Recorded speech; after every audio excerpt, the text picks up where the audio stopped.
My name is Manuel Gonzalez. I live in Tampa, Florida, Tampa, Brandon area. And I'm Tony's cousin, Tony and Alex. Alex sitting at the table by me. We go back a long way, a very long way. Ever since we were kids, we grew up together. Meet and Henry, my aunt and uncle, they lived here pretty much all their lives. We lived up in Tampa. So we commuted back and forth, the families did. And always had great times, good food all the time. Great, great times. We did a lot of fishing together, a lot of hunting. Just had awesome times. And cousin Tony, you know, he was a great guy. He really was. He was a big easy. You know, he just had a way about him. And I felt throughout my life, I'm a little older than him. He's 4 years older. And I kind of felt, he made me feel throughout my life that he learned stuff from me. And I pondered that at times, and I'm like, yeah, maybe he learned a little hunting, fishing, and stuff like that, because that's what we always did, you know. But the truth of the matter is, I learned a lot from Tony. Tony had a very soft way about him. He was a very giving person. We shared one thing in common. We love the old folks. We really do. We have a soft spot for the old folks, and we learn a lot from them. Let's face it, they've lived a life, you know. You learn a lot from the old folks. And so I always found Tony to be very helpful in that. I'm sure there's some of you here that he's probably done stuff for, worked for, whatever. He's in carpentry. He was awesome.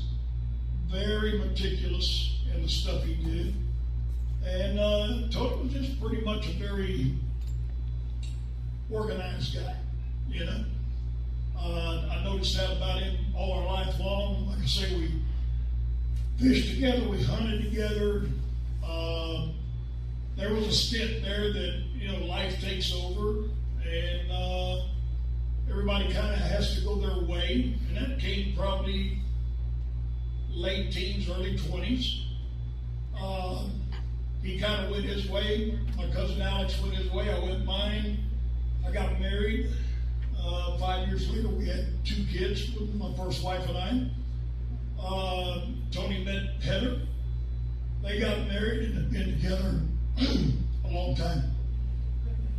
And I'm going to tell you something, Heather. He loved you to death. Yep. Okay? 35 years is a long time. The devil's a liar. Okay? Anybody's been together that long, we all know you're going to fuss. You're going to have your good days, you're going to have your bad days. Okay? But Tony loved you to death. I know that. And Heather, tremendous blessing to our family. When my aunt and uncle were sick and had reached old age and having a lot of problems, Heather was always there. They had actually decided to sell here in Miami. They lived most of the years here in Miami, but they went ahead and moved to Tampa, up around that, bought a house in Lutz, and as they got older, naturally we all get older, we all get sickly, and that's life, that's the way it is, you know. And Heather, Alex, Tony would all go up that way and help them out. And Heather was incredible. She loved my aunt and uncle to death, and just phenomenal. Thank you for that. And so it seems that when they retired and moved up there is when we all reconnected again.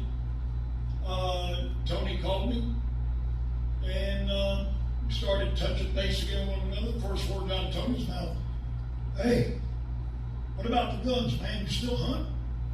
I said, "Absolutely."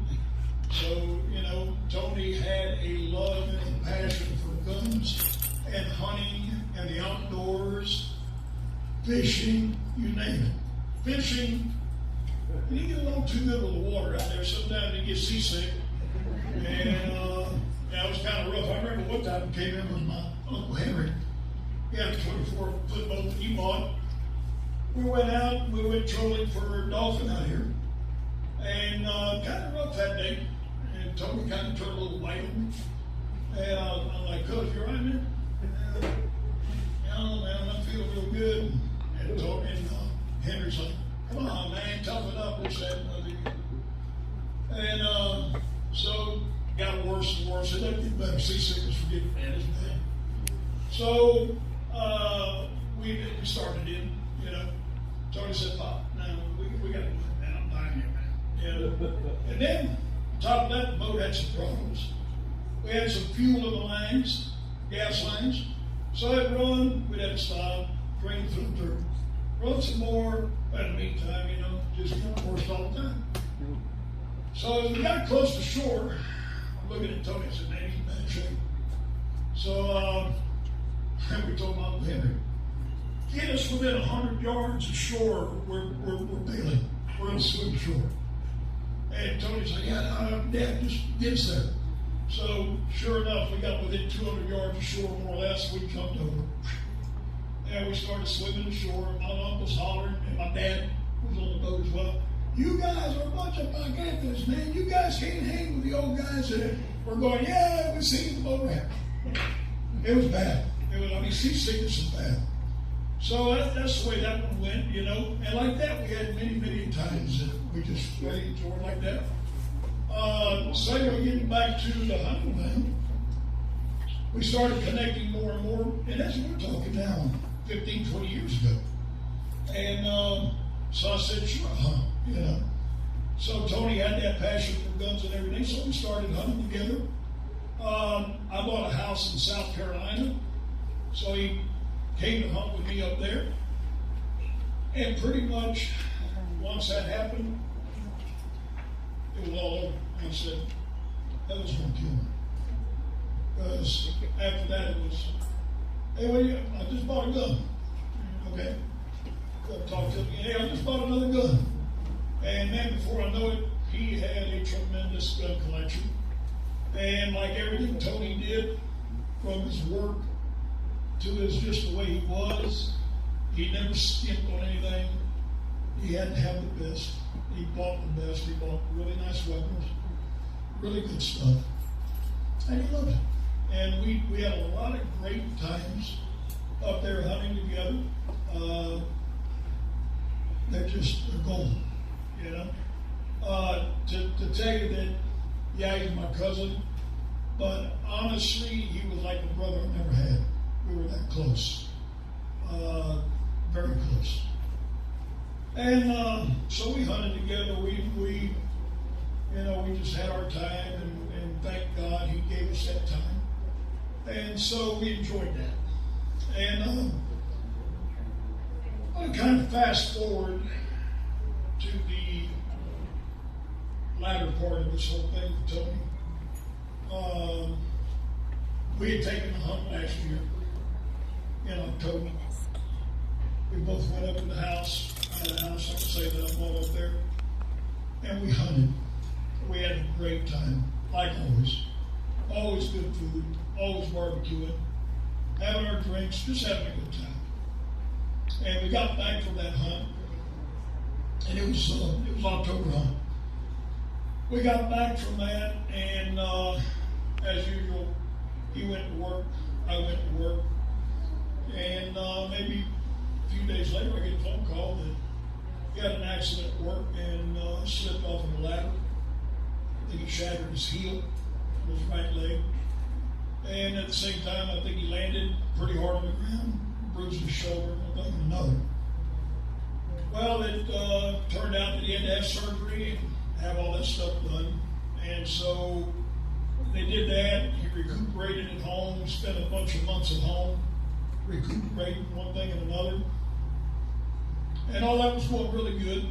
He was chomping at the bit, wanted to go back to work, tired of being around the house. It just drove him crazy. Tony was always on the move, wanting to do something one way or another, you know. He wasn't one of these people to just sit idly by. It just wasn't him. And so he got ready to go back to work. And in fact, he did go back to work. And seemed like about that same week, he had a problem where felt something come up on his body. And he said, man, I don't know what the heck this is. I need to get to the doctor to find out what's going on. So, went to the doctor. Long story short, they had found out that he had lymphoma. And so they tested everything. And the good news was it was a type that could be treated. Chemotherapy could put it to rest. And that was a very good positive thing. And so we dealt with that. And we had some big conversations him and I about that. And it seemed like he had just, gotten over one thing, and now this come up, and he was concerned. He was concerned, but at the same time, I told him, I said, listen, Uncle Henry lived for 20 years, and they didn't have the advancements they have today.